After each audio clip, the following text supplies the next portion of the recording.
राजा की 3 पत्नियां। बहुत समय पहले की बात है। एक समृद्ध राज्य में एक न्यायप्रिय राजा शासन करता था। राजा बहुत बुद्धिमान और परोपकारी था, परंतु उसकी 3 पत्नियां थीं, जिनमें से हर एक अपने ढंग से अनूठी थी। पहली रानी का नाम रुक्मिणी था। वह राजा से बहुत प्रेम करती थी और हमेशा उसके सुख दुख का ध्यान रखती थी। वह राजा के हर निर्णय में उसकी सहायता करती और राज्य की प्रजा को भी अपनी सगी संतान की तरह मानती थी। दूसरी रानी का नाम माधवी था। वह अतुलनीय सुंदरता की धनी थी और राज्य की शान थी। महल में उसकी भव्यता और विलासिता के चर्चे दूर दूर तक थे। राजा उसे बहुत प्रेम करता था, लेकिन वह अधिकतर अपने रूप और ऐश्वर्य में ही मग्न रहती थी। तीसरी रानी सुशीला अत्यंत बुद्धिमान और चतुर थी। वह न केवल धार्मिक ग्रंथों में निपुण थी, बल्कि राजनीति और युद्धनीति की भी अच्छी समझ रखती थी। राजा जब भी किसी बड़े निर्णय में उलझ जाता, तो सुशीला ही उसे सही मार्ग दिखाती थी।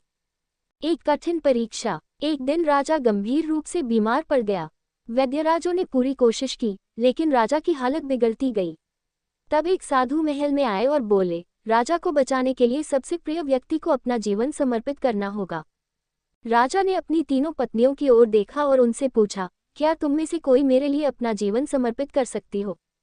माधवी ने तुरंत सिर हिलाया और बोली, मुझे खेद है महाराज, मैं अपनी सुंदरता और ऐश्वर्य छोड़कर आपके साथ नहीं जा सकती। सुशीला ने कहा, महाराज, मैं आपकी बहुत इज्जत करती हूँ, लेकिन मेरा कर्तव्य राज्य की भलाई के लिए है। अगर मैं चली गई तो ये राज्य कमजोर हो जाएगा। परंतु रुक्मिणी ने बिना एक क्षण गंवाए कहा, मैं आपके बिना जी नहीं सकती महाराज, मैं आपके साथ जाऊंगी। राजा ये सुनकर भावुक हो गया। उसी समय साधु मुस्कुराए और बोले, महाराज, ये तो सिर्फ एक परीक्षा थी, अब आपको दीर्घायु प्राप्त होगी। राजा की आंखों में आंसू थे। वह समझ गया कि सच्चा प्रेम रूप, बुद्धिमत्ता या ऐश्वर्य में नहीं, बल्कि निस्वार्थ समर्पण में होता है। उस दिन के बाद राजा ने रुक्मिणी को अपनी महारानी घोषित कर दिया और उसके साथ जीवन भर सुखपूर्वक राज किया।